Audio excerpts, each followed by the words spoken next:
지금 당장 내 엄마인 척해요. 그 목소리가 귓가에 났고 걸걸하게 울려 퍼졌다. 심장이 한 박자 멈추는 느낌을 아는가, 정확히 그런 일이 벌어졌다. 크고 거칠며 굳은 살이 박인 손 하나가 불쑥 내 입을 틀어 막았다. 땀 냄새, 비 냄새, 그리고 위험한 냄새가 코를 찔렀다. 나 한지원, 수십 년간 상계 샹지에에서 산전수전 다 겪으며 거대 그룹을 이끄는 여장부였지만 그 순간만큼은 구석에 몰린 토끼처럼 얼어붙고 말았다. 나는 눈을 질끈 감았다. 숨도 쉴 수 없었다. 바로 그때 저 골목 어귀에서 사내들의 쿵쿵거리는 발소리가 요란하게 들려왔기 때문이다. 그 여자 찾아내. 그 늙은 여자가 하이힐을 신고 멀리 갔을 리 없어. 그 으르렁거리는 목소리는 조카 최태성이 고용한 패거리들의 것이었다. 세상에 생각해보라. 피를 나눈 혈육끼리 서로에게 이렇게 대하다니. 고작 땅 몇 조각 때문에, 그 끝없는 탐욕 때문에 폭풍우 치는 밤에 이모를 추격하도록 사람을 풀다니 말이다. 오늘 밤은 정말 비가 거세게 내렸다. 아마 지난 50년 동안 서울에 내린 비 중 가장 큰 비일 것이다. 빗물은 얼굴을 따갑게 때렸고 뼈속까지 시리게 만들었다. 명품 정장이 빗물에 젖어 몸에 착 달라붙은 차에 나는 이 성북동에서 가장 낙후된 재개발 구역 낯선 사람의 품 안에서 떨고 있었다. 후회했다. 정말로 후회했다. 혼자 이곳에 오는 게 아니었다. 하지만 내 성격을 알지 않나. 건설업자들이 혹독한 겨울에 주민들을 내쫓고 있다는 소문을 듣고 양심상 에어컨이 나오는 사무실에 가만히 앉아 있을 수가 없었다. 내 눈으로 직접 진실을 확인하고 싶었다. 그리고 그 대가는 풍전등화에 놓인 내 목숨이었다. 낯선 청년은 나를 무너진 담벼락의 깊은 어둠 속으로 끌어당겼다. 놈들의 발소리가 점점 가까워졌다. 징박힌 군화가 물 웅덩이를 밟는 소리, 금속끼리 부딪히는 다그락거리는 소리, 아마 쇠파이프나 칼이겠지가 선명하게 들렸다. 더 이상 생각하고 싶지 않았다. 갑자기 청년이 내 어깨를 세게 흔들더니 술에 잔뜩 취해 혀가 꼬인 목소리로 소리치기 시작했다. 아이고, 어머니, 제가 술 조금만 마신다고 했잖아요. 왜 이러세요? 나는 눈을 크게 뜨고 그를 올려다보았다.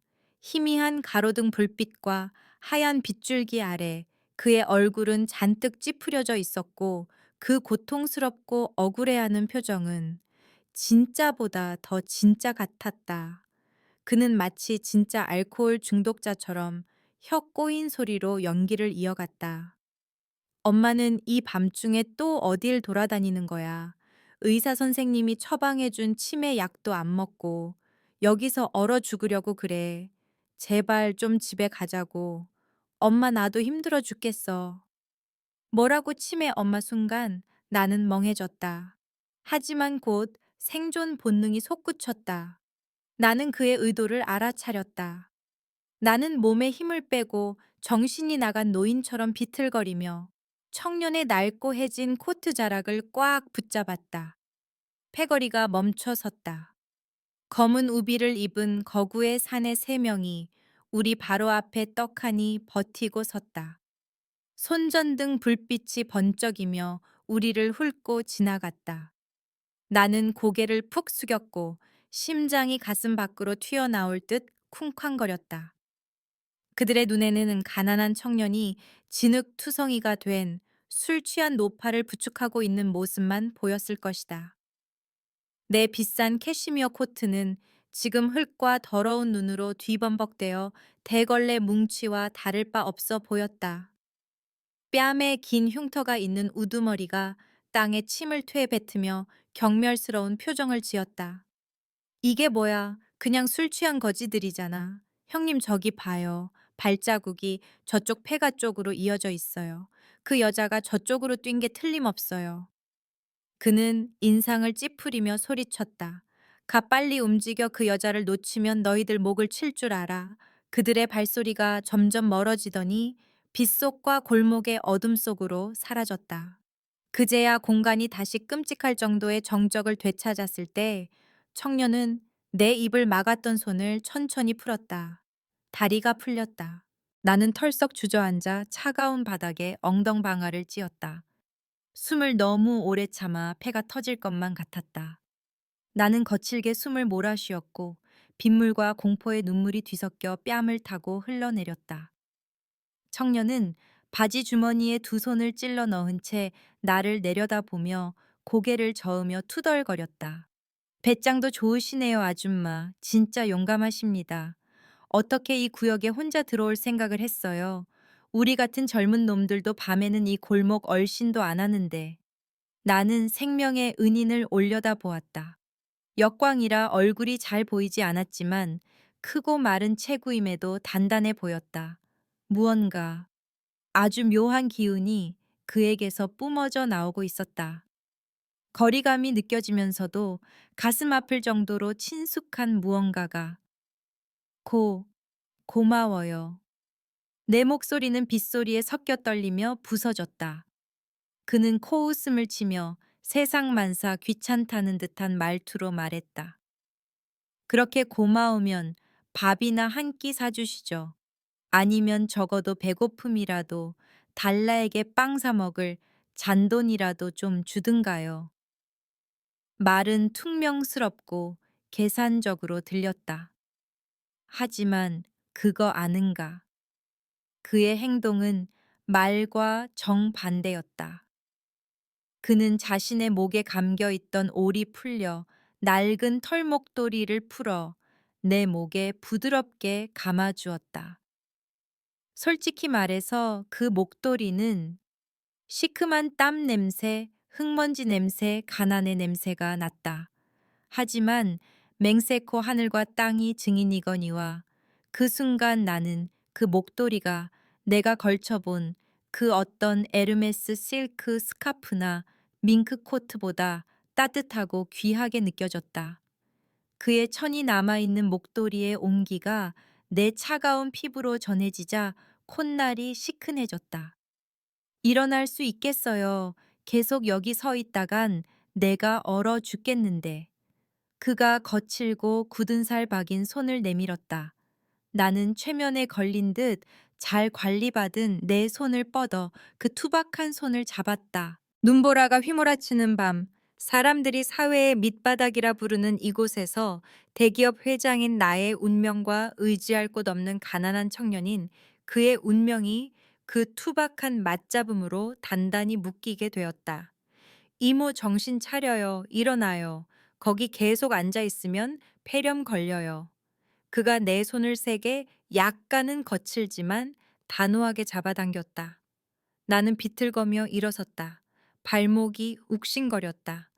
도망치다 발을 삐끗한 모양이었다. 하지만 뼛속까지 파고드는 추위가 감각을 마비시켜 육체의 고통을 흐릿하게 만들었다. 우리 어디로 가는 거죠? 나는 이가 딱딱 부딪히는 소리를 내며 힘겹게 물었다. 청년은 대답 없이 그저 묵묵히 나를 끌고 눈을 헤치며 걸었다. 우리는 무릎 가까이 쌓인 눈을 헤치며 걸었다. 바람이 귓가에서 윙윙거렸다. 마침내 우리는 재개발 구역 가장 구석진 곳에 덩그러니 놓인 낡은 컨테이너 박스 앞에 멈춰 섰다. 저걸 좀 보라. 녹이 슬어 붉게 변하고 페인트가 흉하게 벗겨진 컨테이너는 눈의 무게를 못 이겨 금방이라도 무너질 듯 죽어가는 늙은 짐승처럼 보였다. 저게 그의 집이라고 평생을 금장식된 저택에서 살고 따뜻한 대리석 바닥을 밟아온 나는 충격을 금할 수 없었다. 살과 뼈가 있는 사람이 저런 낡은 철상자 안에서 살 수 있단 말인가? 청년은 춥다며 끙끙거리더니 꽁꽁 언 철문 손잡이를 돌렸다. 문은 귀를 찌르는 끼익 소리를 내며 차갑게 열렸다. 곰팡이 냄새와 석유 냄새가 섞인 퀴퀴한 악취가 확 풍겨 나왔다. 나는 망설이며 발이 땅에 박힌 듯 들어가지 못했다. 그것은 집이라기보다 감옥에 가까웠다. 뭐 하세요? 거기 서서 눈사람 될 작정이에요. 빨리 들어와요. 그의 재촉에 나는 현실로 돌아왔다. 그래, 지금 찬밥 더운 밥 가릴 때가 아니지. 5성급 호텔은 아니지만 적어도 비바람은 피할 수 있으니 밖에서 얼어 죽는 것보다는 낫다. 나는 컨테이너의 짙은 어둠 속으로 더듬거며 들어갔다. 청년은 익숙하게 벽을 더듬었다. 탁! 기 스위치 켜지는 소리가 났다. 천장에 매달린 낡은 백열등이 꺼질 듯 몇 번 깜박이다가 마지못해 주황색의 희미한 빛을 내뿜었다. 어둠이 물러가고 그의 보금자리가 적나라하게 드러났다. 비좁다. 그게 내 머릿속에 떠오른 첫 단어였다. 바닥에는 얇디얇은 매트리스 하나가 깔려 있어 겨우 한 사람이 몸을 웅크리고 누울 정도였다. 구석에는 찌그러진 석유 난로 하나, 벽에 대충 박은, 못에는 낡은 작업복 몇 벌이 걸려 있었다. 그게 끝이었다. 그게 그의 세상의 전부였다. 나는 빗물이 바닥으로 뚝뚝 떨어지는 채로 서서 가슴 속에서 치밀어 오르는 비참함을 느꼈다. 청년은 내게 등을 돌린 채 물에 흠뻑 젖은 코트를 세게 털어 옷걸이에 걸었다. 휴, 진짜 춥네. 오늘 날씨가 미쳤어. 그는 중얼거리고는 고개를 돌렸다. 부인 괜찮으세요? 그가 빗물에 젖은 머리카락을 쓸어 넘기자 누르스름한 조명 아래 훤칠한 이마와 뚜렷한 이목구비가 드러났다. 그리고 그 순간 심장이 조여들었다. 밖의 추위보다 더 강렬한 통증이 등골을 타고 흘렀다. 나는 숨 쉬는 것도 잊은 채 입을 벌리고 멍하니 서 있었다. 저 얼굴, 마치 붓으로 그린 듯 짙고 선명한 눈썹, 고집스러워 보이는 오똑한 콧날, 그리고 저 눈, 그가 조명 때문에 눈을 찡그릴 때 살짝 휘어지는 저 눈매. 말도 안 돼. 이런 일은 있을 수 없어. 저건 내 남편 박민호의 얼굴이었다. 25년 전 끔찍한 교통사고로 나만 홀로 남겨두고 떠난 죽은 남편의 얼굴. 마치 물방울 두 개처럼 똑같았다. 소름 끼칠 정도로 똑같았다. 여보. 무의식적인 신음이 목구멍에서 흘러나왔다. 나는 미친 듯이 고통스럽게 뛰는 심장 부위에 손을 얹었다. 내가 밖에서 죽은 건가, 여기가 저승이고, 내가 젊은 시절의 남편을 다시 만난 건가. 청년은 내가 눈도 깜박이지 않고 빤히 쳐다보자 쑥스러운 듯 손을 들어 코를 문질렀다. 부인, 왜 그렇게 뚫어져라 보세요. 제 얼굴에 뭐 묻었습니까? 아니면 제가 너무 잘생겨서 충격받으셨나? 그가 장난스럽게 한쪽 입꼬리를 올리며 웃었다. 쑥스러울 때 코를 문지르는 저 행동. 세상에 저 버릇까지 내 남편도 거짓말을 하거나 쑥스러울 때면 똑같이 코를 문지르곤 했다. 다리에 힘이 풀렸다. 나는 털썩 차가운 바닥으로 주저앉았다. 어이쿠 부인 무슨 일이에요? 어디 아파요? 청년이 당황해서 달려와 내 어깨를 부축했다. 거리가 너무 가까웠다. 그의 몸에서 나는 냄새가 느껴졌다. 땀 냄새, 비 냄새, 그리고 기이할 정도로 친숙하고 진한 살 냄새. 내 손이 덜덜 떨렸다. 손을 뻗어 저 뺨을 만져보고 이게 꿈인지 현실인지 확인하고 싶었지만 감히 그럴 수 없었다. 만지면 이 환영이 사라질까봐 두려웠다. 아니야, 한지원. 정신 차려. 충격이 너무 커서 환각을 보는 걸 거야. 남편은 죽었어. 벌써 25년이나 됐어. 이건 그냥 닮은 사람일 뿐이야. 세상에 수십억 명의 사람이 있는데 닮은 사람 있는 게 뭐 대수라고. 하지만 왜 이렇게 가슴이 아픈 거지? 청년은 나를 방 안의 유일한 매트리스에 앉히고는 재빨리 달려가 난로를 피웠다. 그가 몸을 숙이자 넓은 등이 벽에 그림자를 드리웠다. 잠시 후 석유 냄새가 진동했지만 온기가 퍼지기 시작했고 방 안의 냉기를 조금 덜어주었다. 그는 찌그러진 양은 주전자를 난로 위에 올리더니 방구석에 던져둔 구겨진 비닐봉지를 뒤적거렸다. 자, 이거 드세요. 저녁으로 아껴둔 건데 부인이 너무 배고파 보여서 드리는 겁니다. 그는 젖은 기름종이 봉투를 내밀었다. 안에는 차갑게 식어 눅눅해진 붕어빵 2개가 들어 있었다. 나 태양그룹 회장. 평소 최고급 레스토랑에서만 식사하고 한 끼 식사비가 남들의 한 달 월급과 맞먹는 내가 지금 가난한 청년이 노점에서 산 차가운 붕어빵을 들고 있었다. 평소 같으면 절대 입에도 대지 않았을 것이다. 위생 문제, 칼로리, 이미지.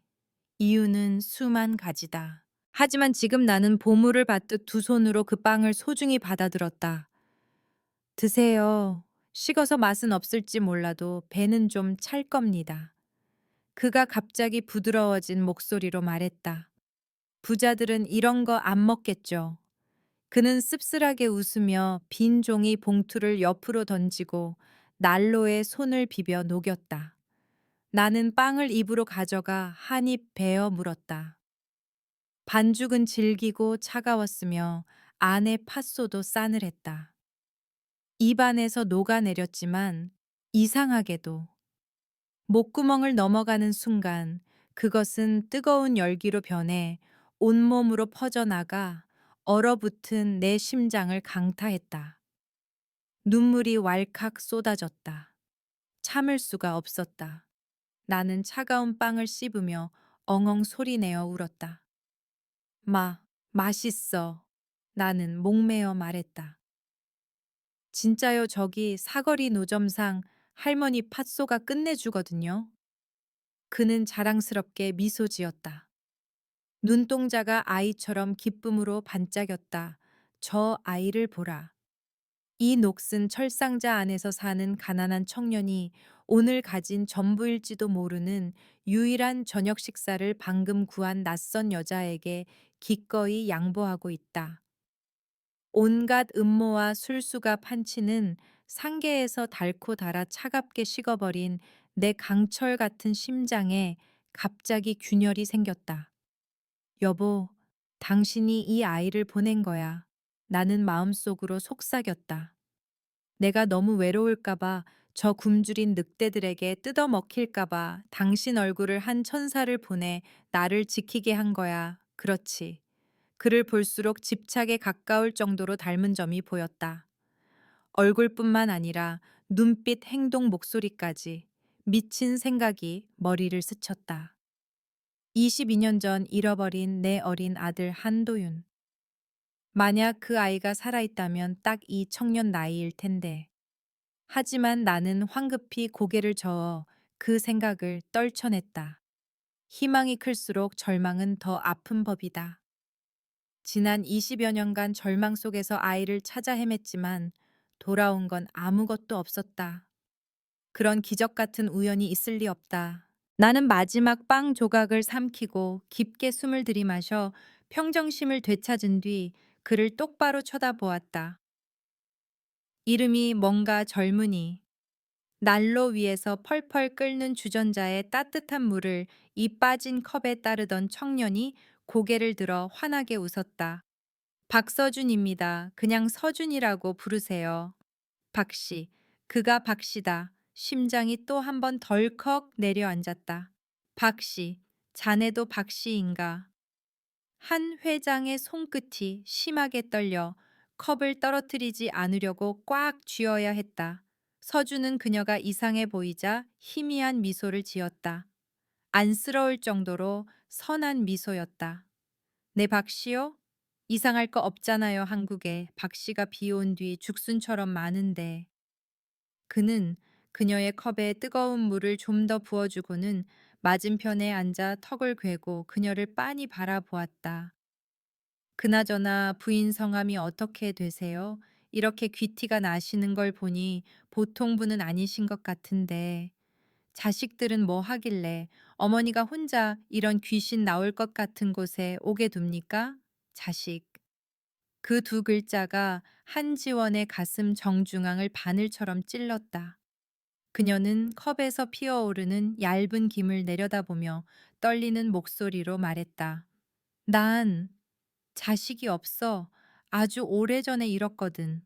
비좁은 컨테이너 안의 공기가 무거워졌다. 서준의 입가에 있던 미소가 사라졌다.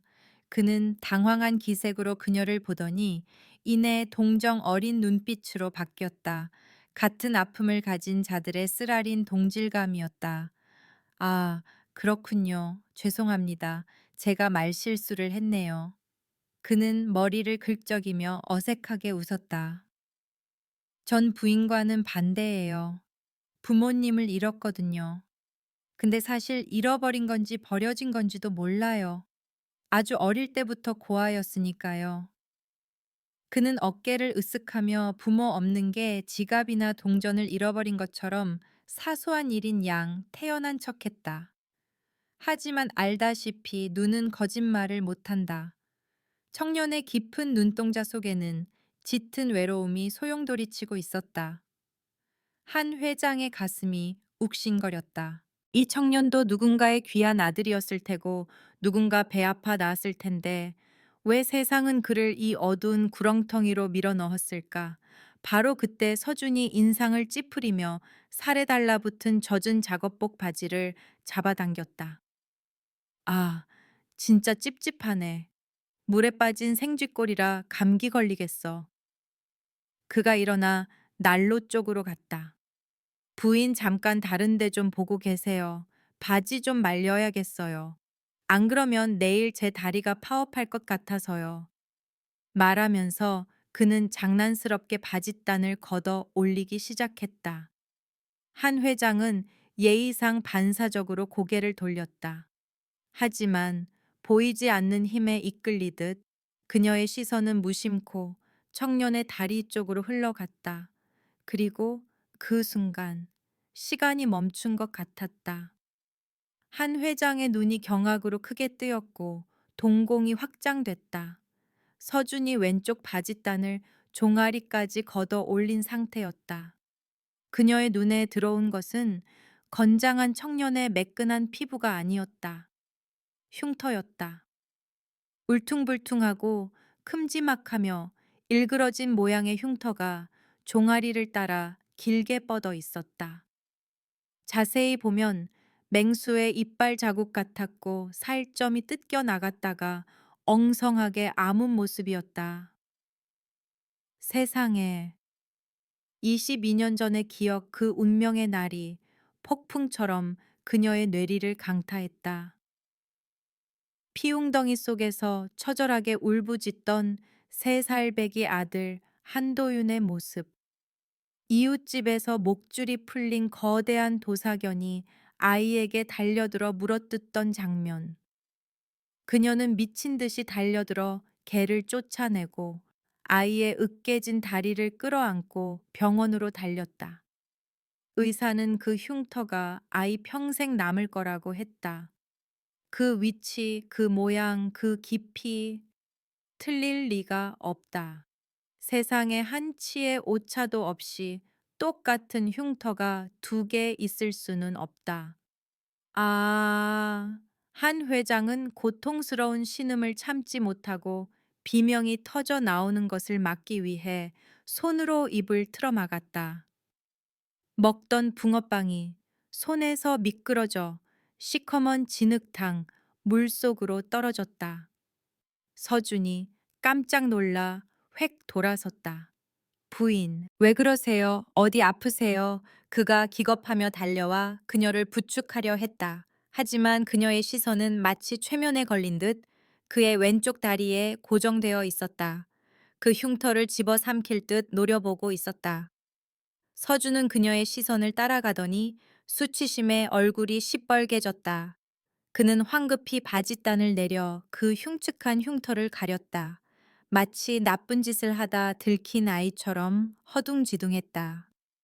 아, 이거 많이 무서우셨죠? 그가 일그러진 미소를 지으며 씁쓸하게 말했다. 죄송합니다. 징그럽죠. 보여드리는 게 아닌데 고우신 분 눈 버리게 했네요. 그 말들이 어미의 심장을 수천 개의 칼로 난도질했다. 내 아들이, 내 핏줄이 자기 몸의 상처를 부끄러워하고 있다. 스스로를 징그러운 존재라고 생각하고 있다. 한 회장은 더 이상 참을 수 없었다. 그녀는 몸을 날려 떨리는 손으로 서준의 손목을 꽉 잡았다. 손톱이 살을 파고들 정도로 세게 쥐었다. 말해봐. 그녀의 목소리는 갈라져 바람 빠지는 소리 같았다. 왜 그 흉터가 있는 거야 말해. 그녀의 눈은 광기와 절망으로 불타올랐다. 서준은 멍하니 서 있었다. 자신의 괴물 다리에 이렇게 격렬하게 반응하는 사람은 처음이었다. 부, 부인 진정하세요. 서준이 말을 더듬었다. 이거 고아원 가기 전부터 있었어요.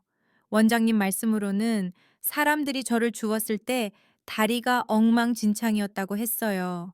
아마 사나운 개한테 물린 것 같다고요.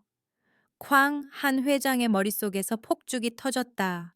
모든 의심이 깨끗이 사라졌다. 개한테 물렸다. 고아원 가기 전에. 남편과 똑같이 생긴 얼굴, 그리고 박시성. 내 아들이다. 한도윤. 내가 20년 넘게 눈물이 마르도록 찾아 헤맨 내 아들. 그 아이가 지금 내 눈앞에 이 녹슨 철상자 안에서 차가운 붕어빵을 먹으며 살고 있다. 한 회장은 소리치고 싶었다. 아들아, 엄마야, 내가 네 엄마야. 당장이라도 끌어안고 그 흉터에 입 맞추며 지난 세월의 고통을 보상해주고 싶었다. 하지만 그룹 총수로서의 이성이 그녀를 막아섰다. 밖에는 최태성의 살수들이 여전히 샅샅이 뒤지고 있다. 지금 아들을 알아보면 아이를 위험에 빠뜨리게 된다. 놈들은 아이를 인질로 삼아 협박하거나 최악의 경우 입막음을 위해 죽일 것이다. 두 번 다시 이룰 수는 없다. 절대로. 그녀는 쓴물을 삼키듯 눈물을 억지로 삼켰다. 아니야. 그녀는 고개를 저었다. 목소리는 떨렸지만 단호했다. 그건 징그러운 게 아니야. 그건 용감한 훈장이야. 알겠어. 정말 정말 용감한 상처라고. 서준의 눈이 동그래졌다. 그는 눈을 깜박이며 어리둥절해했다. 용감한 상처요. 그런 말 해주는 사람 처음이네요. 그는 고개를 숙이고 쓸쓸하게 웃으며 난로 속에서 춤추는 불꽃을 바라보았다. 어릴 때부터 친구들이 괴물다리라고 놀렸거든요. 한여름 찜통 더위에도 반바지는 엄두도 못 냈어요. 부모님이 누군지 모르지만 참 잔인하죠. 이런 다리를 가진 저를 버리다니. 자식의 원망을 듣는 어미의 속은 소금과 고춧가루를 뿌린 듯 쓰라렸다. 미안해. 그녀는 무심코 내뱉었다가 급히 말을 돌렸다. 내 말은 자네가 안타까워서 그래. 이렇게 건장한 체격인데 옛날에 운동 꽤나 했겠어. 그녀의 질문이 서준의 기억 속 깊은 곳을 건드린 듯 했다.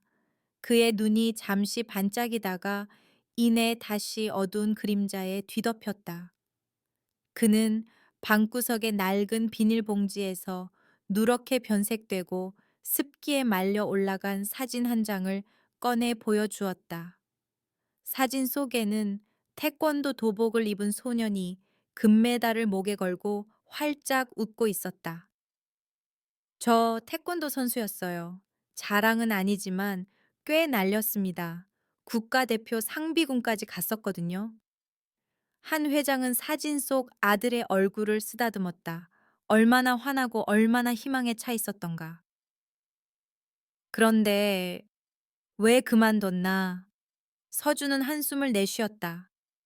삶의 무게가 실린 무거운 한숨이었다. 슬픈 얘기 들어보실래요? 고등학교 3학년 때 제가 뭐랄까, 미인을 구하는 영웅 흉내를 좀 냈거든요. 그는 씁쓸하게 웃으며 이야기를 시작했다. 목소리는 담담했지만 그 밑바닥에 소용돌이치는 감정의 폭풍이 느껴졌다. 같은 학교 여학생이 있었어요. 고아원에서 같이 자란 친구인데 정말 착했죠. 그런데 돈 좀 있다고 거들먹거리는 재벌집 아들 놈이 그 애를 좋아했어요. 놈이 길을 막고 억지로 놀러 가자고 했죠. 그 애가 싫다니까 빈 교실로 질질 끌고 가더라고요. 서준은 주먹을 꽉 쥐었다. 팔뚝에 핏줄이 불끈 솟았다. 달려가 보니 놈이 나쁜 짓을 하려던 참이었어요. 눈이 뒤집혀서 앞뒤 생각 안 하고 그 애를 구하려고 놈을 밀쳤어요. 놈이 넘어지면서 손을 짚었는데 재수 없게 팔이 부러졌어요. 복합골절인가 뭔가. 한 회장은 숨을 죽였다. 이 이야기의 결말이 짐작 같다. 돈이 곧 법인 이 사회에서 너무나 익숙한 시나리오였다. 그놈 집안이 엄청 부자였어요. 아버지가 건설업계 거물이라나 절대 합의 안 해주더라고요. 저를 고소했죠. 그쪽 변호사가 무술 유단자의 손발은 살상무기라더군요. 그래서 쌍방 폭행이 아니라 특수 폭행, 죄를 뒤집었었어요. 뭐라고? 한 회장은 분노로 몸을 떨며 소리쳤다. 사람을 구했는데 범죄자가 됐다고. 법이 그렇더라고요, 부인. 서준은 자조적으로 웃었다. 저는 고아의 백도 돈도 없잖아요. 국선 변호사는 대충대충 하고 저쪽은 초호화 변호인단을 썼죠. 결국 소년원에 갔어요. 태권도 협회에서는 영구 제명당했고요. 대학의 꿈, 국가대표의 꿈, 다 물거품이 됐죠. 출소하고 나서 전과자 딱지 달고 일자리를 구하러 다녔는데 그놈 아버지가 아직 분이 안 풀렸는지 공장이며 공사판이며 전화를 돌려 저를 안 받아주게 협박했더라고요. 결국 이 달동네까지 흘러와서 막노동으로 하루 벌어 하루 먹고 삽니다. 그는 눈시울이 붉어진 채 그녀를 올려다 보았지만 눈물은 흘리지 않았다. 제가 바보 같죠? 사람 하나 구하려다 인생 나락으로 떨어졌으니까요. 지금 전 그냥 밑바닥 인생 짐꾼일 뿐이에요. 아니야. 한 회장은 눈물을 쏟으며 소리쳤다. 그녀는 아들의 굳은 살 박인 두 손을 꼭 잡았다. 자네는 바보가 아니야. 절대로 아니야. 아니, 젊은이 자네는 내가 만난 사람 중 가장 훌륭하고 용감한 남자야. 잘못은 자네한테 있는 게 아니야. 썩어 빠진 이 사회 양심 없이 돈만 가진 그놈들이 잘못한 거야. 한지원 회장의 가슴 속에서 복수의 불길이 그 어느 때보다 거세게 타올랐다. 누구냐? 감히 내 아들의 꿈을 짓밟은 자가 누구냐? 내 천사를 이 지경으로 만든 놈이 누구냐? 맹세코 그들에게 수천 배로 갚아줄 것이다. 나 한지원은 누구에게도 1원 한 푼 빚지고는 못 사는 성격이다. 하물며 내 아들의 인생을 망친 빚이라면 더더욱. 그날 밤 눈보라가 그쳤다. 컨테이너 안은 추웠지만 어머니의 마음은 불같이 뜨거웠다.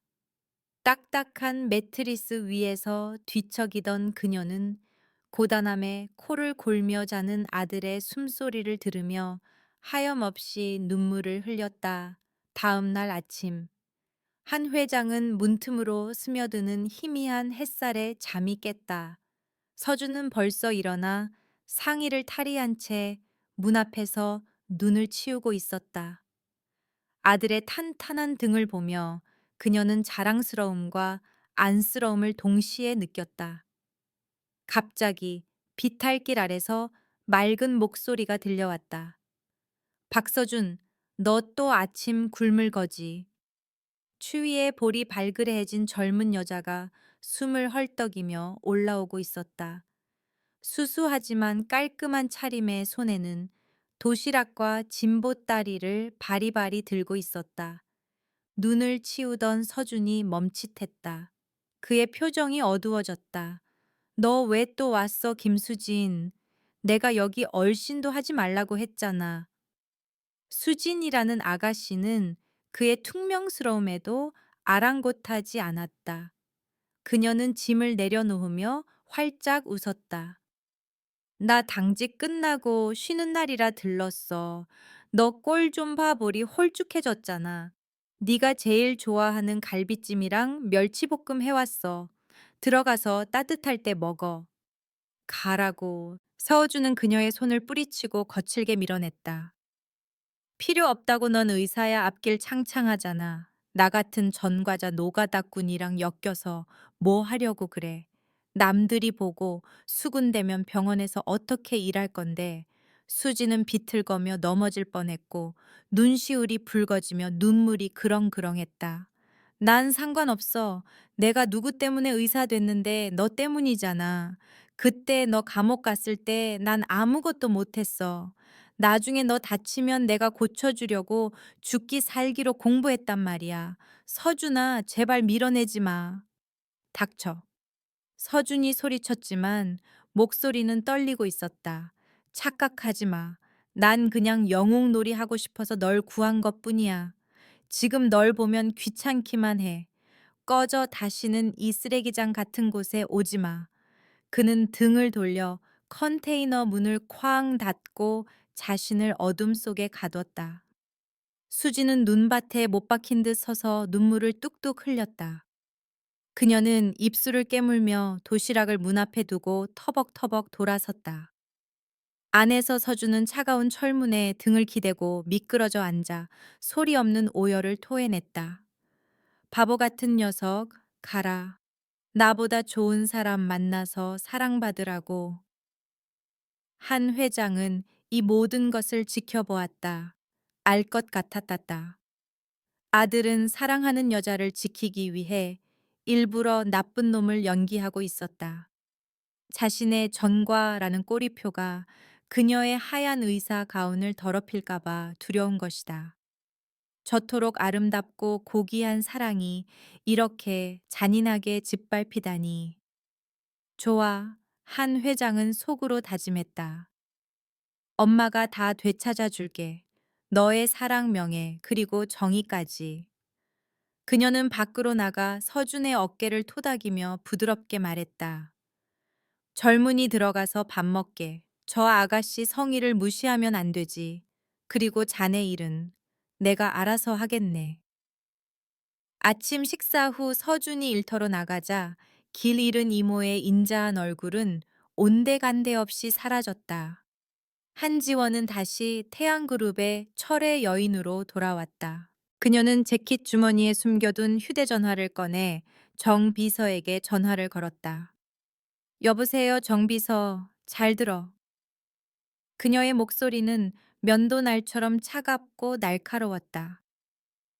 이재혁이라는 놈과 그 앱이 미래건설 회장, 당장 뒷조사해.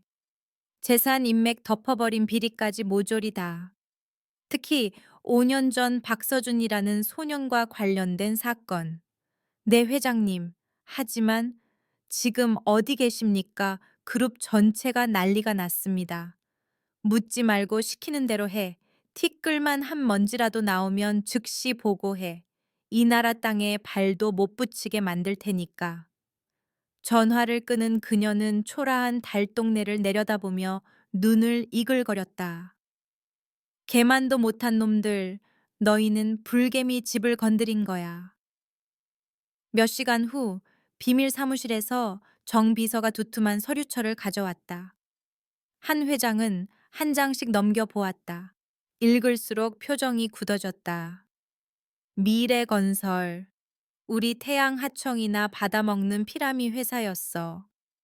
그녀는 코웃음을 쳤다. 내 돈에 기생해서 사는 주제에 감히 내 아들 인생을 망쳐. 서류에는 미래건설 매출의 80%가 태양그룹과의 계약에서 나온다고 적혀 있었다. 그리고 현재 명목상 이사인 아들 이재혁은 도박 중독에 방탕한 생활을 하며 아버지 돈으로 피해자들을 입막음하고 있었다. 정비서 M 네 법무팀 당장 소집해. 미래건설과의 모든 계약 재검토해. 아주 사소한 꼬투리라도 잡아서 당장 계약 파기해. 모든 대금 지급 동결하고 산업안전 위반이든 뭐든 역으로 고소해. 한마디로 오늘부로 놈들의 자금줄을 끊어버려.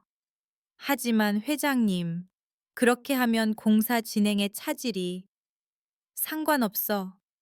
그녀가 책상을 내리치자 방 전체가 울렸다. 다 때려 부수고 새로 짓는 한이 있어도 내 돈 1원 한 푼 저 짐승들 주머니에 들어가게 둘 순 없어. 시행해. 그리고 아들놈 도박 증거 경찰이랑 언론에 뿌려. 제보자 신원 안 나오게 깔끔하게 처리하고. 알겠습니다, 회장님. 한편 다른 곳. 최태성은 고급스러운 사무실에 앉아 탐정이 보낸 사진들을 보며 인상을 찌푸리고 있었다.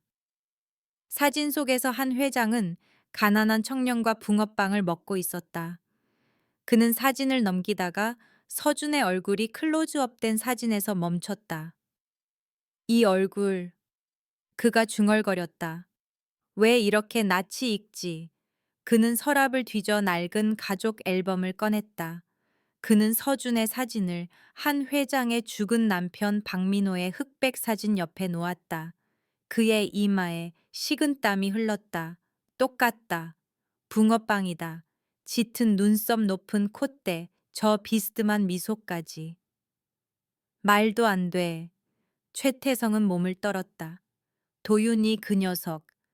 내가 22년 전에 시장 바닥에 내다 버린 그 녀석이 살아있다고. 만약 이놈이 한도윤이고 DNA 검사로 그게 증명된다면 회장 자리가 날아가는 건 물론이고 납치 및 살인 미수 혐의로 감옥에서 평생 썩어야 한다. 그의 눈이 희번덕거렸다. 두려움은 살기로 변했다. 김비서 미래건설 이 영감 당장 오라고 해.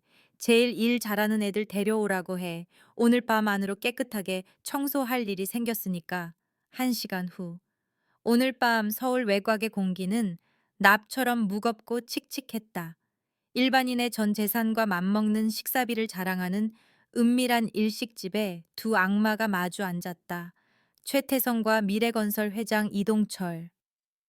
최고급 편백나무 향과 값비싼 사케 향이 진동하는 VIP 룸이었지만 맞은편 뚱뚱한 남자에게서 풍기는 공포의 냄새는 가려지지 않았다. 이 회장은 에어컨이 빵빵하게 돌아가는데도 비 오듯 땀을 흘리며 벌벌 떨고 있었다. 방금 첩보를 입수했다. 국세청 조사가 시작될 것이며 태양그룹이 모든 계약을 파기하겠다고 소송을 준비 중이라는 것이다. 최 전무님 살려주십시오. 이동철은 손이 발이 되도록 빌었다. 공포에 질려 목소리가 갈라졌다. 그 노인네. 아니, 한 회장이 미쳤어요. 미래건설을 죽이겠다고 협박하고 있습니다. 태양과의 계약이 끊기면 저는 한강 가야 합니다. 초에타의성은 느긋하게 술잔을 돌리며 입가에 야비한 미소를 띄었다. 덫에 걸려 발버둥치는 먹잇감을 바라보는 독사 같았다. 그는 천천히 이동철의 잔에 술을 채웠다. 쪼르륵 따르는 술소리가 유난히 차갑게 들렸다. 진정하세요, 이 회장. 술 한잔 하시고 그렇게 떨어서야 큰일을 하겠습니까? 최태성은 술잔을 밀어주며 몸을 바짝 기울여 속삭였다. 달콤하지만 맹독이 섞인 목소리였다. 제가 여기 온 건 우는 소리 들으러 온 게 아닙니다. 살 길을 알려주러 온 거지. 당신이 걸어가기만 한다면 장미꽃과 돈이 깔린 길 말입니다. 이동철이 고개를 번쩍 들었다. 지푸라기라도 잡고 싶은 눈빛이었다. 방법이요, 뭐든지 하겠습니다. 구두라도 핥으라면 핥겠습니다. 구두까지 핥을 필요는 없고. 최태성은 코웃음을 쳤다. 박서준이라는 빌어먹을 놈 알지? 당신 귀한 아들 레미가 전과자 만든 그 거지 같은 놈 말이야. 이동철은 멍한 표정을 지었다. 네, 그 거지 깽깽이 같은 놈이요.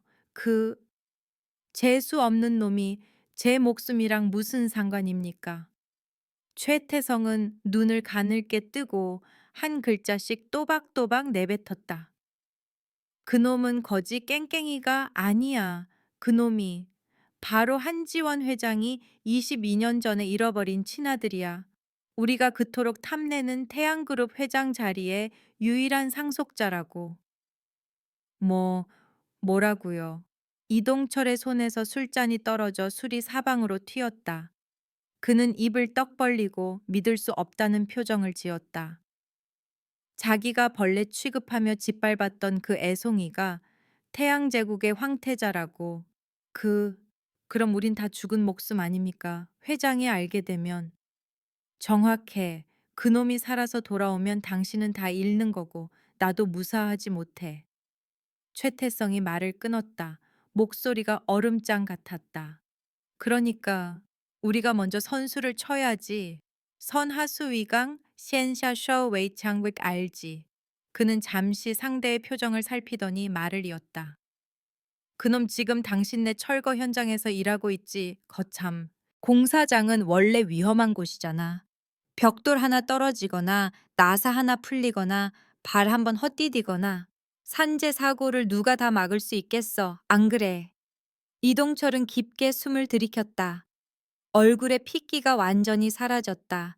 최태성의 의도를 알아차린 것이다. 저, 저보고 사고로 위장해서 죽이라는 겁니까? 최태성은 즉답을 피했다. 안주머니에서 두툼한 봉투를 꺼내 탁자 위에 툭 던졌다. 안에는 엄청난 금액의 수표가 보였다. 이거면 당장 급한 불은 끌 수 있을 거야. 그리고 잘 들어. 이 일이 잘 풀리면 내가 회장 자리에 앉았을 때 태양의 모든 하청은 미래건설 차지야. 내가 왕이 되고 자네가 영의정이 되는 거지. 경찰, 검찰. 내가 다 막아줘. 자네는 그냥 안타까운 사고처럼 보이게만 하면 돼. 이동철은 봉투를 보다가 최태성의 악마 같은 미소를 보았다. 탐욕과 공포가 격렬하게 싸웠다. 결국 수단 방법을 가리지 않는 악덕 사업가의 본성이 승리했다. 그는 술잔을 들어 단숨에 들이켰다. 눈에 붉은 핏발이 서며 살기가 돌았다. 알겠습니다. 내일. 내일 날씨 좋을 때 보내버리죠. 철거 구역에서 제일 높고 위험한 건물로 보내겠습니다. 보라 이들에게 사람 목숨이란 거래 물품에 지나지 않는다.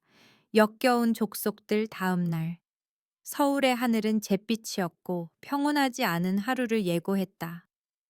성북동 재개발 구역 폐가들의 깨진 창문 사이로 바람이 윙윙거리며 귀신 우는 소리를 냈다. 박서준은 새벽같이 일어났다. 문 밖에서 저승사자가 낯을 갈며 기다리고 있다는 사실은 꿈에도 모른 채 그는 기지개를 켜며 차가운 새벽 공기를 들이마셨다. 머릿속은 온통 이모라고 부르는 그 묘한 여인 생각뿐이었다. 어젯밤 그녀는 아주 곤히 잤다. 그녀를 보고 있으면 마음이 이상하게 따뜻해졌다. 오늘 월급날이다. 시장 들러서 이모 발열 내복 한 벌 사드려야지. 너무 얇게 입고 다니셔서 감기 걸리면 큰일이야. 서준은 순박하게 미소 지었다. 친엄마인 줄도 모르면서 지극정성인 효자의 미소였다. 그는 굽이 다 다른 안전화를 신고 컨테이너를 나섰다. 어이, 박서준 이리 와봐.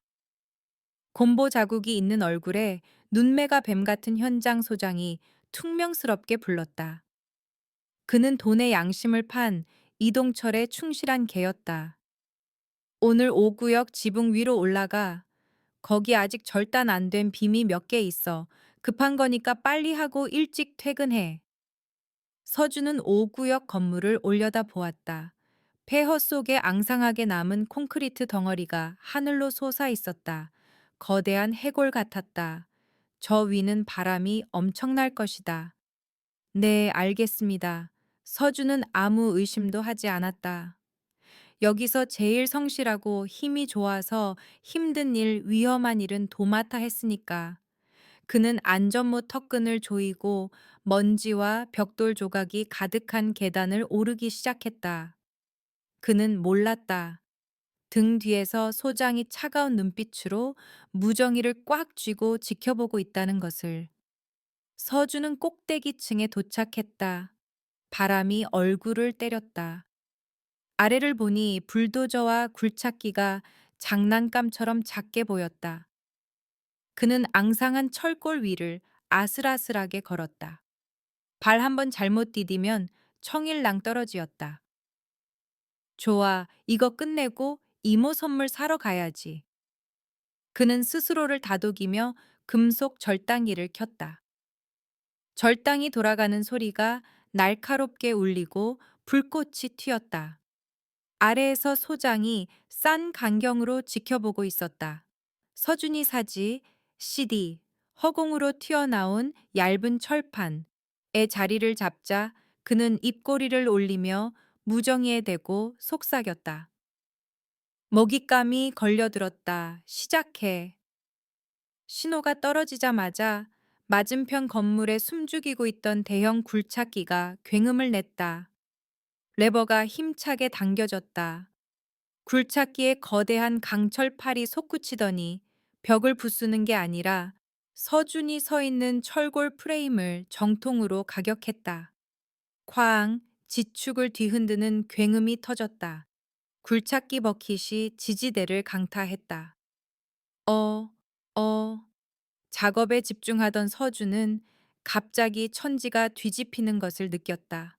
발밑에 철골이 국수 가닥처럼 휘어졌다. 금속이 비틀리고 끊어지는 소리가 건조하게 울렸다. 찰나의 순간 시간이 멈췄다. 서준은 잿빛 하늘이 빙글빙글 도는 것을 보았다. 딛고 있던 철판이 허공으로 기울어졌다. 손을 뻗어 철근을 잡으려 했지만 늦었다. 쿠궁, 쾅, 쾅, 녹슨 철골들이 도미노처럼 연쇄적으로 무너져 내렸다. 서준의 몸이 허공으로 튕겨 나갔다. 자유낙하였다. 10미터 바람소리, 죽음과 마주한 순간 뇌리에 스친 마지막 이미지는 공포가 아니라 그 여인의 얼굴이었다. 이모, 그리고 암전, 쿵. 청년의 몸이 아래 쌓인 잔해 위로 강하게 처박혔고 수톤의 철골과 콘크리트가 그 위를 덮쳤다. 뿌연 먼지가 피어올라 태양을 가렸다. 현장은 아수라장이 되었다. 다른 인부들의 비명소리가 터져 나왔다. 사고다 사람 떨어졌다. 사람 깔렸어. 119 불러 빨리. 사람들이 구하려고 우르르 몰려들었지만 소장이 길을 막아섰다.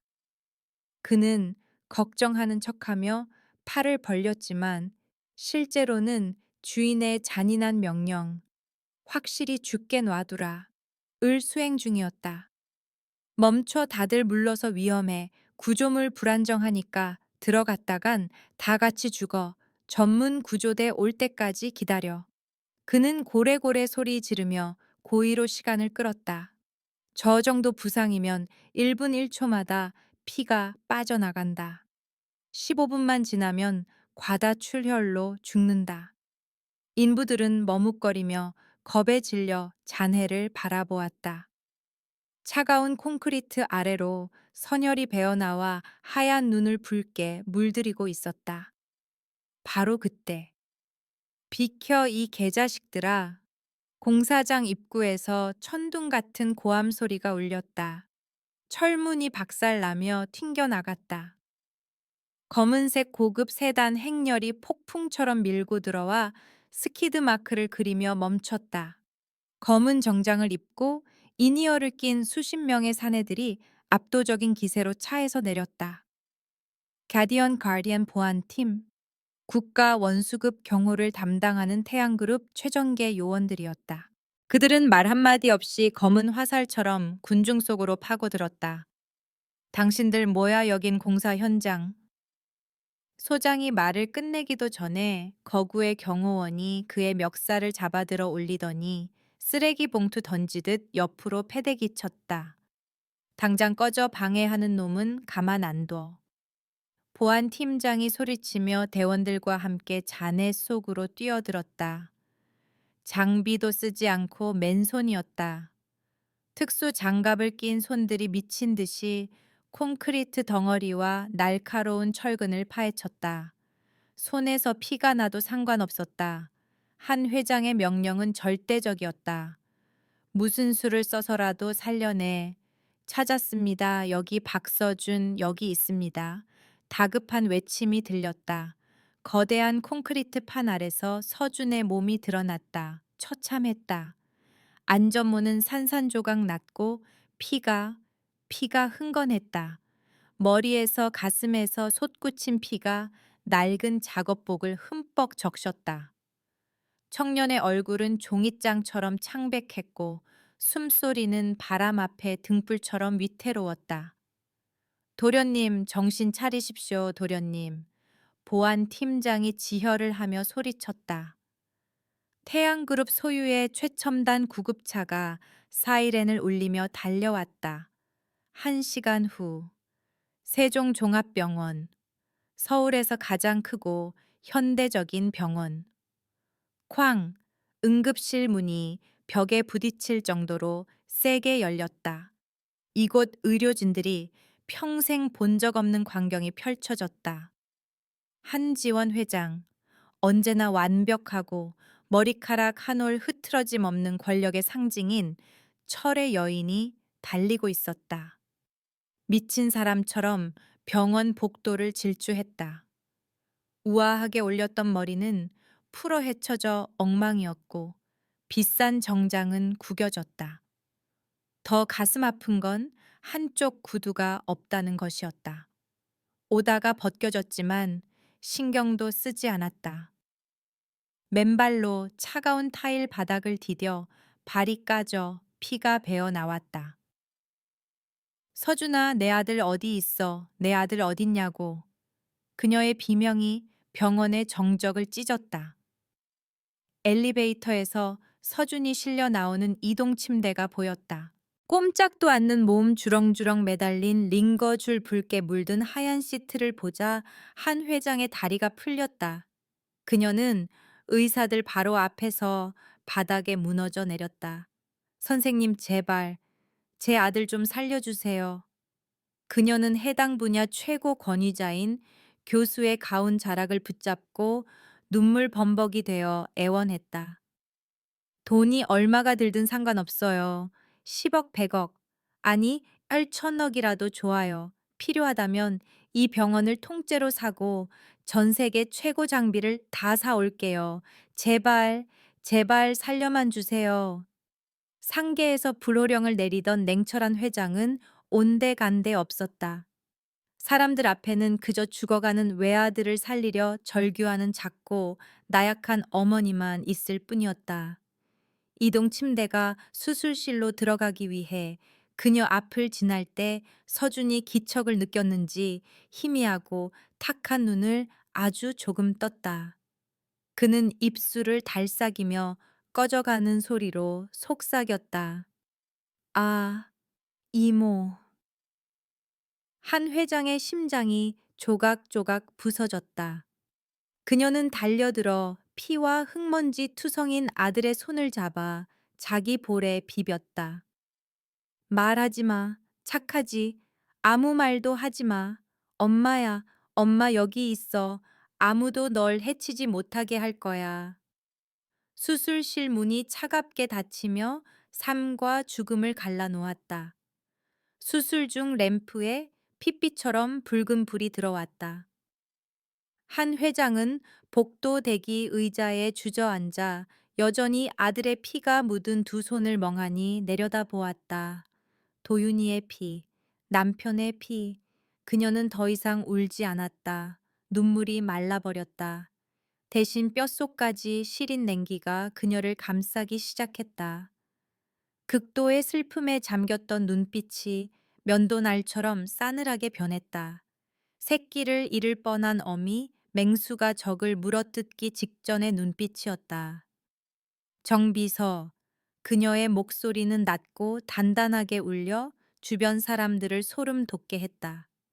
20년간 그녀를 보좌해온 정 비서가 황급히 다가와 고개를 숙였다. 네, 회장님. 이건 사고가 아니야. 그녀는 이 사이로 짓씹듯 말했다. 짐승 같은 놈들, 내 아들을 죽이려고 했어. 전원 잡아들여 오늘 현장에 있던 놈들 싹 다 잡아 경찰에 넘기지 말고 일단 그룹 지하 벙커로 끌고 가. 무슨 수를 써서라도 다시 말한다. 무슨 수를 써서라도 배후를 불게 만들어. 최태성과 이동철 내 손으로 처리할 거야. 사는 게 죽는 것보다 고통스럽게 만들어 주겠어. 명심하겠습니다, 회장님. 정 비서는 등줄기에 식은땀을 흘리며 대답했다. 철의 여인이 진심으로 분노하면 서울에 피바람이 불 거라는 걸 알기 때문이었다. 3시간이 지났다. 시간이 고문처럼 느리게 흘렀다. 수술등은 여전히 붉었다. 한 회장은 석상처럼 앉아 두 손을 모으고 기도했다. 하느님, 눈이 있으시다면 제발 살려주세요. 제 전 재산 명에 제 목숨까지 다 바치겠습니다. 제발 아들만 살려주세요. 그때 다급한 발소리가 들렸다. 정 비서가 DNA 검사실에서 숨을 헐떡이며 달려왔다. 손에는 대외비 도장이 찍힌 하얀 봉투가 들려 있었다. 회장님, 결과 나왔습니다. 서준의 옷에 묻은 혈흔으로 긴급 의뢰했던 DNA 검사 결과였다. 그녀의 손이 덜덜 떨렸다. 봉투를 거칠게 찢었다. 하얀 종이가 눈앞에 드러났다. 글자들이 춤을 췄다. 그녀는 맨 마지막 결론으로 시선을 내렸다. 일치율 90.95999%, 결론 친자 관계 성립. 이미 확신하고 있었지만 과학적이고 냉정한 숫자를 눈으로 확인하자 감정이 폭발했다. 도윤아, 내 아들 맞구나. 내 아들이야. 그녀는 종이를 가슴에 품고 흐느꼈다. 고통과 환희가 뒤섞여 가슴을 찢어놨다. 22년의 헛된 기다림, 죄책감 속의 삶 드디어 찾았다. 하지만 얄궂게도 아이는 수술대 위에서 사신과 사투를 벌이고 있다. 띵! 엘리베이터 문이 다시 열렸다. 하얀 가운을 입은 젊은 여의사가 머리가 헝클어진 채 바람처럼 뛰어 들어왔다. 김수진이었다. 다른 과 당직 중이었는데 수술 명단에 박서준이라는 이름이 위독한 상태로 뜬 걸 보고 모든 걸 제쳐두고 달려온 것이었다. 서준아, 서준이 어딨어요? 그녀는 공황 상태로 두리번거리다 의자에 앉아 있는 여인을 보고 멈췄다. 종이를 안고 울고 있는 엉망이 된 고급스러운 여인. 수지는 멍해졌다. 그녀를 알아봤다. 컨테이너에서 서준과 붕어빵을 먹던 그 가난한 그렇게 생각했던 아주머니였다. 그런데 왜 여기 계시지? 왜 저 많은 경호원에게 둘러싸여 있지?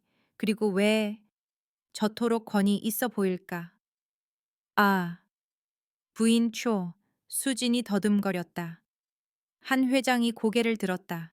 그녀도 이 아가씨를 알아봤다. 아들이 목숨보다 사랑하는 여자. 그녀는 급히 눈물을 닦고 일어나 떨리는 목소리로 말했다.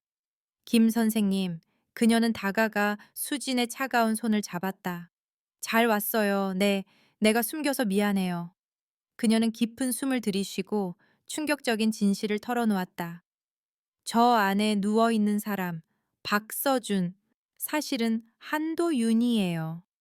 22년 전에 내가 잃어버린 친아들입니다. 그 아이가 내 유일한 상속자예요. 네, 네 뭐라고요. 수지는 비틀거리며 바닥에 주저앉을 뻔했다. 뒤에 벽이 없었다면 기절했을 것이다. 귀가 멍해졌다. 소꿉친구이자 가난한 전과자 사회에서 버림받아 내가 지켜줘야 한다고 생각했던 그 남자가 한국 최고 재벌가의 왕자님이라고. 이 운명은 너무나 가혹하고도 기적적이었다. 그때 탁 소리가 났다. 수술실 등이 붉은색에서 초록색으로 바뀌었다. 문이 열렸다. 집도이가 땀에 젖은 마스크를 벗으며 나왔다. 한 회장과 수진이 동시에 달려들었다. 선생님, 제 아들 어떻게 됐습니까? 의사는 안도의 한숨을 내쉬며 고개를 끄덕였다. 기적이 일어났습니다, 회장님. 부러진 갈비뼈가 깊게 박혔는데 천만다행으로 폐와 심장을 몇 밀리미터 차이로 비껴갔습니다. 출혈이 심했지만 고비는 넘겼습니다. 살 겁니다. 아, 하느님. 한 회장은 의자에 털썩 주저앉아 아이처럼 엉엉 울었다. 병원 복도가 안도의 울음으로 가득 찼다. 수진도 얼굴을 감싸 쥐고 주저앉아 울었다. 하지만 몇 분 뒤, 한 회장이 일어섰다. 눈물을 깨끗이 닦았다. 헝클어진 머리를 정리했다. 아들의 피가 묻은 옷을 내려다 보았다. 어머니의 나약한 눈빛은 사라졌다. 전장에 나가는 여장군의 불타는 눈빛으로 바뀌었다. 그녀는 정 비서에게 고개를 돌렸다. 목소리는 얼음처럼 차가웠고 떨림은 없었다. 정 비서, 차 대기시켜 새 구두 하나 가져오고. 회장님, 지금 어디 가시려고요? 쉬셔야 합니다. 쉬어. 그녀는 피식 웃었다. 상대방의 등골을 서늘하게 만드는 미소였다. 지금은 쉴 때가 아니야. 오늘 최태성이 날 해임하겠다고 소집한 임시 주주총회가 있지. 네. 하지만 거길 갈 거야. 한 회장은 피가 배어 나오는 맨발로 걸어갔지만 그 뒷모습은 그 어느 때보다 당당하고 위험 있었다. 그녀는 회복실 문을 뒤돌아보며 속삭였다. 아들아, 푹 쉬고 있어. 깨어나면 엄마가 선물 줄게. 내 주변의 쓰레기들을 싹 치워줄 거야. 오늘부터 감히 내 아들 머리카락 하나라도 건드린 놈들, 다시는 태양을 못 보게 만들어 주마. 그녀의 뒷모습이 엘리베이터 문 뒤로 사라지며 악당들의 머리 위로 몰아칠 폭풍을 예고했다. 며칠 후 서울 중심부에 우뚝 솟은 태양그룹 본사는 난공불락의 요새 같았다. 하지만 오늘 그 요새 안에서 쿠데타가 진행 중이었다. 수만 명 직원의 운명을 결정하는 대회의실에는 죽음 같은 침묵이 감돌았다. 공기가 어찌나 무거운지 에어컨 돌아가는 소리와 주주들이 마른 침 삼키는 소리가 들릴 정도였다. 최태성은 단상에 서서 붉은 실크 넥타이를 매만졌다. 심각하고 비통한 표정을 지으려 애썼지만 눈동자 깊은 곳에서는 탐욕과 승리감이 미친 듯이 춤추고 있었다. 그는 헛기침을 했다. 마이크를 통과한 소리가 까마귀 울음소리처럼 거슬렸다. 존경하는 주주 여러분. 그가 기름칠한 듯 매끄러운 목소리로 시작했다. 이런 말씀을 드리게 되어 참으로 비통합니다. 하지만 태양의 미래를 위해 더 이상 침묵할 수 없습니다. 우리가 믿었던 한지원 회장이 최근 심각한 판단력 저하를 보이고 있습니다. 솔직히 말하면 노망이 났습니다. 등 뒤에 대형 스크린이 켜졌다. 몰래 찍은 사진들이 선명하게 나타났다. 재계에서 가장 강력한 여인인 한 회장이 찢어진 천막 안에서 쭈그리고 앉아 붕어빵을 먹는 모습, 시장에서 싸구려 옷을 사는 모습, 흑투성이 청년과 웃으며 대화하는 모습. 보십시오. 저걸 보십시오. 최태성이 스크린을 가리키며 소리쳤다. 주가가 요동치는데 회장은 이를 팽개치고 밤마다 몰래 달동네에 가서 근본 없는 일용직 놈이랑 어울리고 있습니다. 회사 돈으로 젊은 놈 뒷바라지나 하고 있다고요. 이건 수치입니다. 씻을 수 없는 오점입니다. 주주들이 수군거렸다. 실망 섞인 한숨과 고개 젓는 모습들. 군중이란 이렇다. 마음으로 느끼기보다 눈에 보이는 것을 더 쉽게 믿는다. 최태성은 입꼬리를 올리며 히든카드에게 눈짓을 했다. 미래건설 회장 이동철이 가식적인 슬픈 표정을 지으며 앞줄에서 천천히 일어났다. 제가, 제가 증인입니다. 그가 연기하느라 울먹이는 목소리로 말했다. 사진 속 저 청년. 제 회사 전 직원입니다. 전과제 깡패 협박범입니다. 한 회장이 저놈한테 조종당하고 있거나 아니면 협박당하고 있는 게 틀림없습니다. 회의실이 경악으로 술렁였다. 깡패라고. 전과자. 회장님이 속았군. 한지원을 해임하라는 야유가 터져 나왔다. 최태성은 눈을 감고 이 순간을 즐겼다. 끝났다. 그는 생각했다. 태양은 내 거야. 전부 내 거야. 그는 의장석에 나무 망치를 들어 해임 투표 개시를 선언하려 했다. 자, 다른 의견 없으시면 투표를 쾅. 회의실 뒤쪽에 육중한 참나무. 문이 거칠게 박살나며 열렸다. 소리가 어찌나 큰지 방 전체가 움찔했다. 대리석 바닥을 찍는 하이힐 소리. 또각 또각. 규칙적이고 단호하며 위압적이었다. 복도의 어둠 속에서 한지원이 걸어 나왔다. 환자복도 지난번 병원에서의 헝클어진 모습도 아니었다. 그녀는 완벽하게 재단된 검은색 정장을 입고 차갑고 도도한 기품을 뿜어냈다. 머리는 깔끔하게 올렸고 가벼운 화장을 했지만 눈매는 잿더미에서 부활한 불사조처럼 타오르고 있었다. 그녀 뒤로는 가디언 보안팀 경호원 두 줄이 무표정한 얼굴로 살기를 내뿜으며 따랐다. 누구 마음대로 그녀의 목소리는 마이크 없이도 강당 전체에 울려 퍼졌다. 누구 마음대로 내 대신 투표를 해. 최태성은 사색이 되어 망치를 떨어뜨릴 뻔했다. 그가 더듬거렸다. 회장님, 병원 응급실에 계신 거 어떻게... 한 회장은 단상으로 곧장 걸어갔다. 그녀의 시선이 닿는 곳마다 주주들이 고개를 숙였다. 그녀는 최태성 앞에 멈춰 서서 바퀴벌레 보듯 그를 내려다 보았다.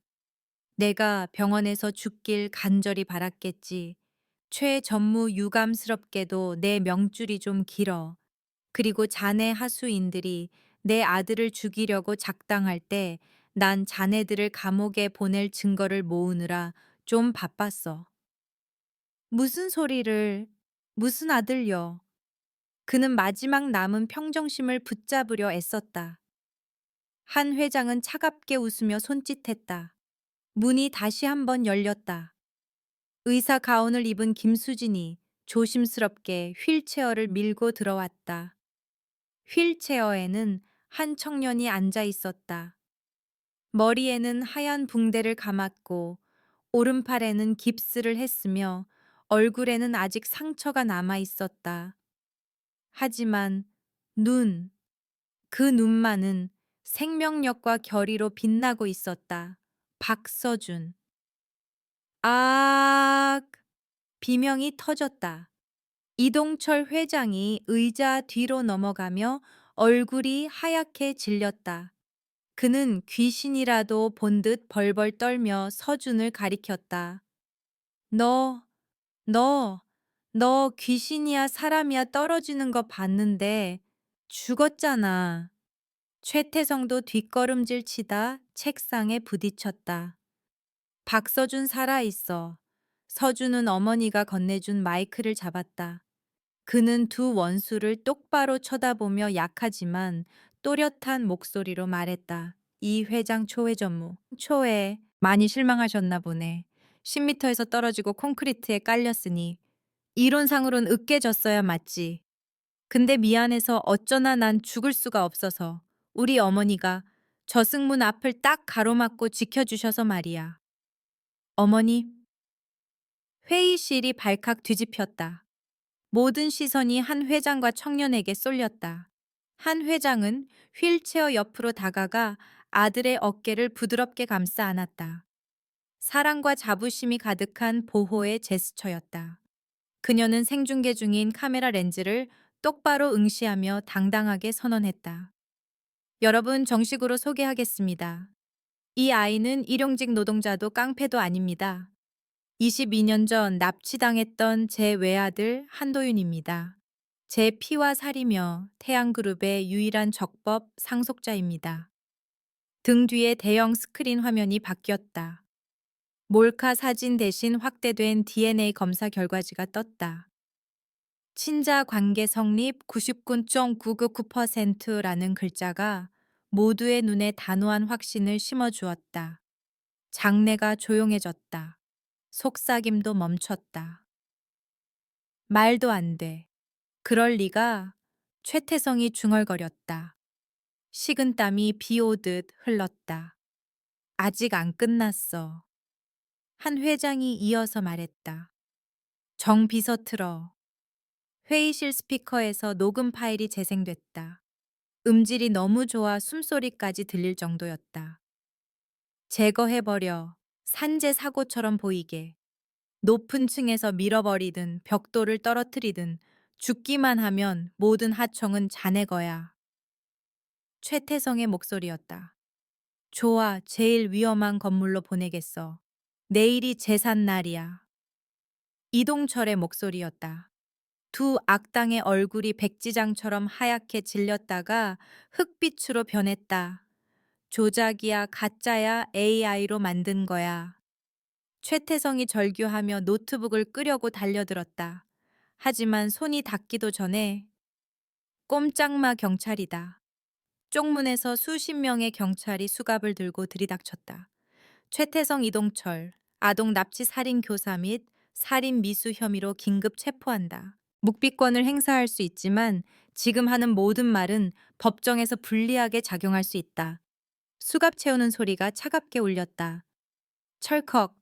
이동철 회장은 다리에 힘이 풀려 바닥에 무릎을 꿇고 울며 빌었다. 시켰어요. 저놈이 최태성이 시킨 겁니다. 살려주세요.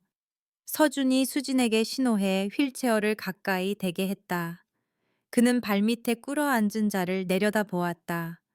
동정심 따윈 없었다. 그는 놈의 멱살을 잡고 으르렁거렸다. 당신은 내 꿈을 짓밟고 전과자로 만들었어. 내 명예를 짓뭉갰지. 그리고 이제 내 목숨까지 가져가려고 했어. 싸구려 사과 한마디로 끝날 줄 알았나. 감옥 가서 참회해. 내가 겪은 고통, 법 앞에서 공평하게 다 갚아줄 테니까. 그때 회의실 문이 또 열렸다. 노란 염색 머리에 명품을 휘둘렀지만 칠칠지 못한 청년이 허둥지둥 뛰어 들어왔다. 아빠, 아빠, 왜 전화를 안 받아? 그가 뛰면서 소리쳤다. 돈 빨리 보내줘. 빚쟁이들이 내 손 자른데 5억이 급하다고. 이재혁이었다. 이동철의 도박 중독자 아들. 멍청하게도 분위기 파악을 못했다. 그는 단상으로 달려오다 수갑을 찬 아버지와 그 옆에 있는 박서준, 눈이 뒤집혔다. 네가 왜 여기 있어? 양복은 또 뭐고? 경찰관님, 한 회장이 차갑게 명령했다. 저놈도 잡아. 대규모 불법 도박 가담 증거와 내 아들을 무고한 증거가 다 여기 있어. 경찰관 2명이 즉시 달려들어 이재혁을 바닥에 제압했다. 이거 놔. 아빠 살려줘. 서준아, 서준아. 그가 발버둥치며 비굴한 눈빛으로 서준을 쳐다봤다. 야, 친구야, 우리 동창이잖아. 말 좀 잘해줘. 나 장난친 거였어. 서준은 그를 보며 피식 웃었다. 바지가랑이를 잡으려는 손을 쳐냈다. 친구. 그가 고개를 저었다. 나 같은 놈이 감히 너랑 친구를 하겠냐. 난 내 눈에 그냥 괴물 다리일 뿐인데 죗값 받아라, 재혁아. 게임 끝났다. 새 악당은 처절한 비명과 쏟아지는 카메라 플래시 세례 속에 끌려 나갔다. 회의실이 환호성으로 터져 나갔다. 우레와 같은 박수가 쏟아지며 황태자의 화려한 귀환을 축하했다. 하지만 그 시끄러운 명예 속에서 권력에 관심 없는 세 사람이 있었다. 한 회장 서준, 그리고 수지는 서로를 바라보았다. 그들은 손을 꽉 잡았다. 행복의 눈물이 조용히 흘러내렸다. 길고 긴 악몽이 드디어 끝났다. 며칠 후, 한 회장의 검은 세단은 비싼 한남동 저택으로 가지 않았다. 차는 꼬불꼬불한 언덕길을 올라 낡은 건물 옥탑방 앞에 멈췄다. 성북동 달동네가 내려다 보이는 곳이었다. 서준이 고된 나날을 보냈던 곳이다. 어머니, 이제 목발을 짚고 걸을 수 있게 된 서준이 그녀를 보았다. 여긴 왜 오자고 하셨어요? 한 회장은 미소 지으며 비싼 가죽 장갑을 벗었다. 아들 엄마가 해준 밥 먹고 싶다며. 여기서 해주고 싶어. 네가 자란 곳, 네가 고생한 곳. 여기서 너랑 같이 과거와 작별하고 싶어서. 그리고 사람들은 기이한 광경을 보게 되었다. 재계 서열 5위 그룹 회장이 명품 셔츠 소매를 걷어붙이고 국화 무늬가 있는 낡은 앞치마를 두른 채 좁은 부엌에서 뚝딱거리고 있었다. 아스타거, 팔을 썰다 칼에 살짝 베이자 그녀가 소리쳤다. 부인, 아니 어머니 제가 할게요. 수진이 도우려 했다. 안 돼. 그녀가 단호하게 손살에 쳤다. 내가 할 거야. 내 손으로 해야 돼. 평생 서류에 사인만 할 줄 알았지. 내 새끼 밥 한 끼 제대로 못 해줬어. 오늘 맛이 없어도 이 녀석은 엄마가 해준 밥 먹어야 해. 그녀는 서툴게 쌀을 씻어 물을 튀겼다. 미역국 간을 맞추느라 허둥댔다. 고소한 참기름 냄새, 소고기 볶는 냄새, 밥 짓는 냄새가 작은 방에 퍼지며 차갑고 눅눅했던 공기를 몰아냈다. 세 사람은 작은 원형 밥상에 둘러앉아 무릎을 맞댔다. 상 위에는 김이 모락모락 나는 미역국, 약간 탄 생선구이, 윤이 나는 흰 쌀밥이 놓여 있었다. 한 회장은 손을 떨며 생선살 중 제일 맛있는 부위를 골라 가시를 발라내어 아들의 밥그릇에 얹어 주었다. 먹어라, 아들. 많이 먹어. 엄마가 22년이나 늦어서 미안해. 서주는 고봉밥을 보고 기름 묻은 엄마의 손을 보고 수진의 따뜻한 눈빛을 보았다. 목이 메어왔다. 그는 밥을 한 움큼 입에 넣었다. 눈물이 왈칵 쏟아져 국그릇으로 뚝뚝 떨어졌다. 맛있어요. 엄마, 진짜 맛있어요. 그는 먹으면서 울었다. 짭짤한 눈물이 미역국에 섞여 행복의 맛 재회의 맛을 만들어냈다. 그의 인생에서 가장 맛있는 밥상이었다. 1년 후, 태양그룹 본사 로비는 평소보다 활기찼다. 자동문이 열리고 한 남자가 들어오자 모든 시선이 쏠렸다. 약해 빠진 샌님 스타일이 아니었다. 키가 크고 건장하며 짙은 네이비색 수트가 탄탄한 몸을 감싸 전사의 강인함을 드러냈다. 한도윤 서준의 본명. 그는 책상머리에 앉아 결제나 하는 바지 사장을 택하지 않았다. 그는 그룹 산하 전문 보안 및 사이버 보안 기업인 가디언 시큐리티를 설립했다. 자신의 힘과 뼈아픈 경험으로 타인을 지키고 싶었다. 한 대표님, 좋은 아침입니다. 직원들이 깍듯이 인사했다. 그는 미소 지으며 고개를 끄덕였고 한때 괴물이라 불렸던 다리로 당당하게 걸었다. 박비서 오늘 일정은 내 오전에는 세종종합병원 VIP 병동 보안 시스템 점검이 있습니다. 도윤의 눈이 반짝였다. 조화 가자. 세종종합병원. 김수진은 접수대에서 차트를 보고 있었다. 그녀는 이제 정식 의사가 되어 하얀 가운을 입고 아름답고 자신감 넘치는 모습이었다. 김 선생님 환자 보호자가 찾는데요. 간호사가 장난스럽게 말했다. 수진이 고개를 들자 도윤이 봄 햇살처럼 노란 튤립 꽃다발을 들고 서 있었다. 한 대표님, 웬일이세요? 엄청 바쁘시지 않나요? 그녀가 웃으며 보조개를 드러냈다. 도윤은 다가가 사람들 앞에서 거리낌 없이 그녀의 손을 잡았다. 거칠었던 그 큰 손은 이제 한없이 따뜻하고 믿음직스러웠다. 세상을 지키느라 바쁘지. 근데 내 세상이 여기 있는데 지키러 와야지. 아우, 닭살. 수진이 얼굴을 붉히며 그의 가슴을 살짝 쳤다. 수진아, 도윤이 그녀의 눈을 깊이 바라보며 중저음으로 말했다. 너는 사람을 살려. 그게 네 사명이야. 나는 남은 평생 너를 지키고 어머니를 지키고 이 행복을 지킬 거야. 다시는 아무도 우리를 아프게 하지 못해. 그들은 서로를 바라보며 미소 지었다. 창을 통해 쏟아지는 찬란한 봄 햇살이 두 사람을 감쌌다. 운명의 긴 겨울을 견뎌낸 그들에게 마침내 가장 눈부시고 따뜻한 봄이 찾아온 것이다. 맞은편 태양 빌딩 50층 집무실 창가.